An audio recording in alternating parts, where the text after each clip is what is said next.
소장님 안녕하세요. 네, 안녕하세요. 네, 초대해 주셔서 감사합니다. 네, 오늘은 저희가 성동구에 있어서 가장 핫한 상권 중에 하나인 건대 입구 상권을 좀 조사를 나왔거든요. 최근에는 이제 아파트 투자보다는 이런 수익형 부동산에 대한 관심들이 높아져서 상권 좋은 곳들을 이렇게 막 많이 둘러보고 있어요. 그래서 뭐 홍대도 가보고 용산도 가보고 그러는데 아무래도 젊은 층들이 제일 많고 최근에는 또 MZ 세대들이 좋아하는 상권들이 워낙 대세기 때문에 딱 부합하는 것 같더라고요. 그래서 건대 입구 상권 좀 설명 좀 부탁드리도록 하겠습니다. 네. 알겠습니다. 네. 저희 건대 상권에 대해서 제가 화면을 통해서 네. 간략하게 설명을 드리도록 하겠습니다. 건대 상권의 북측을 보면 세종대학교가 위치하고 있고요. 교직원 인구가 약 11,000여 명 정도가 됩니다. 네.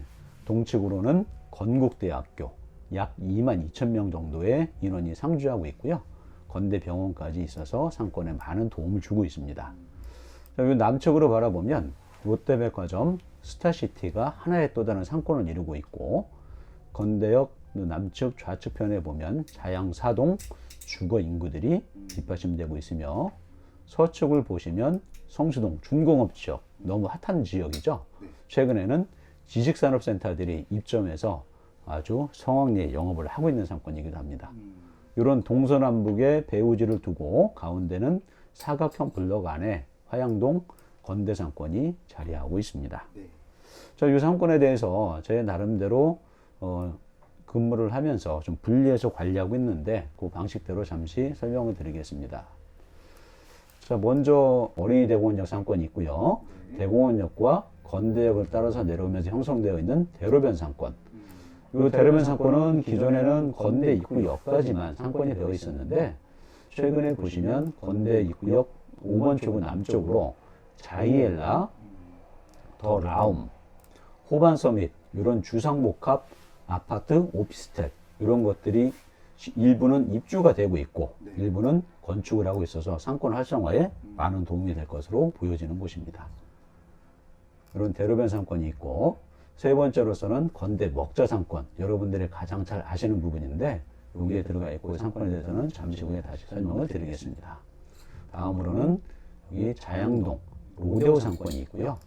이렇게 나눠서 건대 상권을 약 5개 정도, 어린이대공원역 상권, 대로변 상권, 백화점 상권, 먹자 상권, 로데오 상권으로 제 나름 분리해서 관리를 하고 있습니다. 자, 그러면 각 상권에 대해서 간략하게 추가적인 설명을 좀 드려볼게요. 자, 대공원역을 보시면 이쪽 입지가 화양사거리인데, 화양사거리 지역의 캠퍼스시티가 2017년에 오피스텔이 약 450세대가 오픈을 했고요. 그 이후로 상업지역이기 때문에 오피스텔이 계속 들어와서 지금 건축도 하고 있습니다. K타워 오피스텔, 요 기존에 우체국 자리에 들어가 있던 디펠리체, 또 동도 센트리움, 아스라임 4차, 광진 코즈웰은 좀 오래 지어졌지만 현재 오피스텔로 자리하고 있고요. 그리고 최근에 대공원역 3번 출구 대로변에 빌리브인 테라스까지 오피스텔이 계속 신축 및 입주가 되고 있어서 약 2,500세대 정도의 오피스텔 상권으로 되어 있습니다. 그리고 두 번째로 보면 대공원역에서 건대 입구역까지 대로변 상권, 아까 확장되는 거 설명을 드렸었고요. 이 상권을 보시면 기존의 세종대 학생들이 날씨가 좋았을 때는 대공원역에서 건대 입구까지 걸어 내려오면서 의류나 신발이나 액세서리 이런 것들을 쇼핑을 하면서 내려오는 상권이었었는데, 최근에는 코로나19로 비대면 수업이 많이 이루어졌고 또 쇼핑에 대한 습관이 바뀌고 하다 보니까 온라인 쇼핑들이 많이 이루어지고 있죠. 그래서 상권은, 대로변 상권은 약간 약세가 되어 있고, 가 보시면 일부 공실도 늘어나고 있는 상황입니다. 네, 그런 공실들은 대형 면적들에 대해서는 병원으로서 지금 대체가 되고 있습니다. 다음 건대 상권에 대해서 먹자 상권, 가장 건대 상권 알고 있는 핵심 상권인데, 이 상권에 대해서는 제가 좀 확대를 해서 좀 짚어가면서 설명을 드리도록 하겠습니다. 먼저 블록을 보시면 건대병원 앞에 7호선을 연하는 이 블록부터 시작을 해서 성수 사거리에 가면 최근에 BMW 벤츠가 들어선 곳이 있고요. 그쪽에는 추어탕이 자리 잡고 있고, 이 블록에서 이 라인에 올라가면 재래시장, 또 기존의 먹자 상권, 점심과 저녁 상권이 강한 이 블록을 건대 먹자상권으로 저는 분류해서 관리를 하고 있습니다. 그러면 이 먹자상권에서 가장 핫한 아이템이 어떤 걸까요? 혹시 뭐 기억나는 거 있으실까요, 소장님? 전성한 공인중개 사무소가 제일 핫한 데가 아닐까요? 네. 자, 최근에 젊은 친구들한테 가장 유행하고 있는 아이템들은 우리 아마 직원분들은 아실 텐데 네. 셀프 스튜디오가 아주 인기를 끌고 있습니다. 아, 네. 자, 입점되어 있는 순서대로 제가 점을 찍어가면서 예. 설명을 드리도록 하겠습니다. 제일 처음에 입점을 했던 곳은 인생 네컷이 있고요. 인생 네컷. 네. 그리고 많이 들어보셨을 거예요. 네, 저도 포토이즘이 있습니다. 네. 찍습니다. 네, 포토이즘이 2층에 올라가 있는 게 있고, 최근의 트렌드는 1층에 들어가서 그 선이 보이게 찍는 포토이즘 박스가 있고요. 그 다음에 또 자리 잡고 있는 것들이 네. 포토 시그니처. 네. 브랜드가 많죠? 네, 아직도 많이 남아 있습니다. 네. 그리고 셀픽스, 여기에 포토 드링크, 또 포토랩, 포토하임, 그리고 하루필름까지. 현재 입점되어 있는 것을 보시면 약 9개의 셀프 스튜디오 업체가 경쟁을 이루면서 아주 성황을 이루고 있어요. 굉장히 많네요. 네. 그리고 최근에 여기에 약 30평 이상 규모로 또 하나 공사하고 있는 업체도 있습니다. 네. 네. 그래서 아주 최근에 유행하고 있는 업종으로서는 단연 셀프 스튜디오를 빠뜨릴 수가 없겠습니다. 자, 그리고 건대상권 하면 제일 먼저 떠올리고 젊은 친구들이 좋아하는 술집을 빠뜨릴 수가 없죠. 네. 자, 술집의 핫한 부분에 대해서 설명을 한번 드려볼게요. 자, 여기 위치에 보시면 역전할머니 맥주라고 있습니다. 2018년도에 오픈을 해서 현재 2호점도 오픈을 하고 있고요. 그 다음으로서 잘 맞은편에 인생 맥주가 들어와 있고, 그리고 약 220평, 건대에서는 상당히 큰 면적인데 2층에 서울 주막이 있습니다. 네. 그리고 요 라인에 탐락포차, 그 위에 3층에 새마을포차, 여기 범맥주, 흥에 취한 범, 그리고 뭐 제주 밤바다 같은 술집들도 있고, 이런 업종들이 가장 핫하게 영업을 하고 있습니다. 자, 지금까지 제가 먹자상권에 대해서 간략히 설명을 드렸고요. 네. 다음은 건대 로데오 상권에 대해서 설명을 드릴게요. 네. 자, 로데오 상권은 먼저 발달하게 됐던 것들을 보면 건대 광진문화재단 요 바로 앞편에 지금 중국 음식 골목이라고 되어 있고, 양쪽 끝으로 가면 양꼬치 거리라는 아치까지 지금 형성이 되어 있는데요. 네. 요 라인에는 양꼬치 마라탕들이 영업을 성황리에 이루고 있는 곳이고, 이게 점차 확대가 돼서 기존의 로데오였던 요 라인까지 영역이 넓혀졌었습니다. 네. 근데 최근에 지금 우리가 코로나19로 어려워진 지가 약 2년 정도의 시간이 되었는데, 그때부터 음식점들이 영업 제한이 걸리다 보니까 많이 힘들어져서 약간은 약세를 보이고 있는 상권이기도 합니다. 참고로 로데오 상권에서 하나 빼놓을 수 없는 것은 좀 지도를 확대해서 보면, 자, 여기 커먼 그라운드라고 하는 곳이 있는데요. 예. 네. 요 커먼 그라운드는 기존에 택시 회사였던 곳을 임차를 해서 코럼 그룹에서 컨테이너 약 200개를 가지고 만든 곳으로 건대 상권을 방문했을 때 하나의 이정표로 삼을 수 있는 곳이기도 합니다. 네. 자, 그리고 아까 제가 상권 분류상에서는 말씀을 드리진 않았는데, 하나 또 간과하지 않고 좀 주목해야 될 부분이 있습니다. 여기가 성수 사거리고요. 화양 사거리와 영동대교란을 이어지는 라인인데, 이 대로변 동일로 라인입니다. 이 동일로 라인을 좀 축소해서 우리가 살펴보게 되면, 자, 제가 거리를 한번 찍어 볼게요. 여기 너무 잘 아시죠? 자, 삼성동 한전부지. 네. 예. 글로벌 비즈니스 센터로 앞으로 발전될 곳이고, 예, 여기 라인에서 약 3.6km밖에 떨어져 있지 않아서 차량으로 한 10분 정도밖에 안 되는 곳이고요. 네. 여기에 따라서 지금 이 동일로를 가보시면 가장 주목할 것은 이쪽에 SKV1, 아마 성수동 지식산업센터를 하실 때 한번 언급이 됐던 것으로 알고 있고요.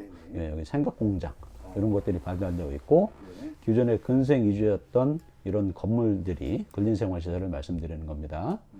지금은 일부 건물이 매매가 활발하게 이루어지고 있고, 또 리모델링을 통해서 앞으로 계속 상권 오피스가 더더욱 늘어날 것으로 보입니다. 네. 궁금한 것들은 지금 이제 이쪽에 시세들이 많이 올랐잖아요. 네, 예. 지금도 투자자들이 많이 찾겠죠. 네, 투자자분들은 많이 오십니다. 네. 대략적으로 네. 지금 말씀하셨던 뭐 예를 들어 지금 아까 사진 그 셀프 스튜디오 같은 경우는 네.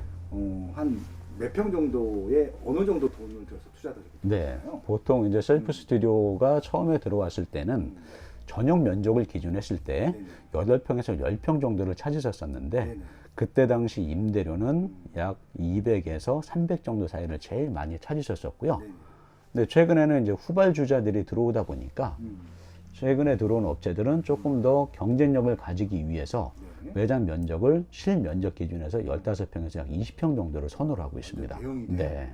그 15평에서 20평 정도면 자리에 따라서 차이가 나지만 건대 메인 상권을 기준으로 해서 봤을 때는 임대료가 약 700에서 1000 정도가 되는 범위 내에서 입주를 하고 있습니다. 매출이 상당히 많이 나갈 텐데. 그래서 일부 잘 되는 곳도 당연히 있고요. 네네. 저희가 봤을 때는 지금 현재 9개소가 화영동에 영업을 하고 있고 1개소가 더 들어오면 총 10개소가 되니까 네. 가장 정점을 이루지 않겠나라고 생각을 하고 있습니다. 네. 좀 사람들이 젊은 친구들이 많이 오긴 하는데 네. 올 수 있는 양이 절대량이 한계가 있어요. 그렇죠. 네. 그러네요. 네. 그리고 이제 아까 밑에 자양동 쪽에 그 네. 중국 문화거리, 양꼬치 거리 있었잖아요. 네. 그 중국 분들이 보통 많이 하세요? 아니면 한국 분들도 하시나요? 어, 확장이 됐다고 말씀하셨나요? 네, 맞습니다. 처음에는 네. 여기 들어왔을 때가 자양사동이 입지적으로 지도를 보시면 네. 약간 좀 복잡한, 다시 표현하면 좀 정비가 덜 된 지역이라서 임대료도 저렴하고 그러다 보니까 중국 교포분들이 우선 많이 거주를 하시면서 그렇죠. 상권이 이제 발달하게 되었는데요. 네. 그때 당시 시작했던 분들은 거의 중국 분들이 많이 하셨었어요. 그렇죠. 근데 최근 들어서는 워낙 잘 되고 하다 보니까 여기 지도상에 나와 있던 송화, 산시, 도상면 같은 경우는 네. 여기에도 지금 들어와 있지만 여기에도 또 지도상에 바로 보실 때도 그러네요. 2호점이 또 있죠. 이분들 같은 경우는 중국 분들이 자리를 잡으신 거고 다른 분들이 지금 국내 우리나라 계셨던 분들이 저 아이템을 그대로 해서 프랜차이즈까지 만들기도 하고 있습니다. 그래서 여기는 지금 오피스텔이고 소형 오피스텔이잖아요. 학생들이나 직장인들이 많이 찾는 오피스텔일 텐데, 그 지금 오피스텔 한 매매가하고 월세 받는 수준이 어느 정도 되는지도 한번 궁금하거든요. 대략적으로. 제가 처음 말씀드렸던 캠퍼스 시티가 2017년도에 지어졌는데요. 이 캠퍼스 시티는 분양가가 대략 한 1억 7천에서 플러스 마이너스 1000 정도 생각을 하시면 될 것 같고요.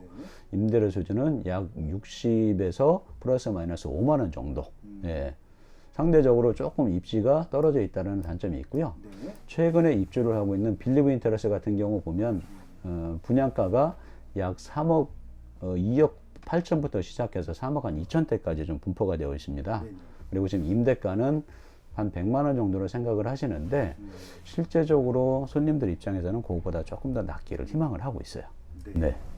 그럼 한 수익률로 따지게 되면 한 뭐 3%, 5% 정도. 네. 5%까지는 좀 어렵고요. 한 3, 4% 정도 생각을 하시면 될 것 같습니다. 네. 그래서 이제 상가 부분하고 오피스텔 네. 부분이고, 그리고 이제 제가 좀 특이해 봤던 것 중에 하나가 아까 네. 롯데백화점 건너편에 네. 저도 이제 그때 분양할 때 와봤던 것 같은데 라움이라고 해서 하이데크 네. 오피스텔 들어왔잖아요. 네, 맞습니다. 여기는 네. 어떤 분들이 주로 관심을 갖고 계신 거예요? 실거주예요? 이건 투자용인가요? 사실 라움 같은 경우는 지도상에 나타나는 곳인데요. 네. 저희한테도 사실 많은 정보가 공개되어 있지는 않아요. 그렇죠. 처음에 이제 오픈을 하면서 분양가조차 일부 좀 힘들게 모델하우스가 네. 강남에 있었어요. 네, 저도 맞습니다. 거기서 예, 예, 왔거든요. 네. 여기서 이제 이 지역에서 분양을 하는 것보다는 강남 분들이 청담대교를 넘어서 맞아요. 접근성이 좋아서 그분들 위주로 진행을 하셨는데 네. 사실 임대가 자체도 아직까지는 정확히 알기는 현재로서는 조금 힘든 상황이고요. 간혹 이거를 분양 받으셨던 분들이 네. 전화를 주셔서 현재 임대가를 얼마 정도 할 수 있을까라고 문의는 하세요. 네. 그래서 이거를 생각을 해보면 아마 본인들 원하시는 거에까지 바로바로 임대가 되고 있지는 않는 걸로 판단이 됩니다.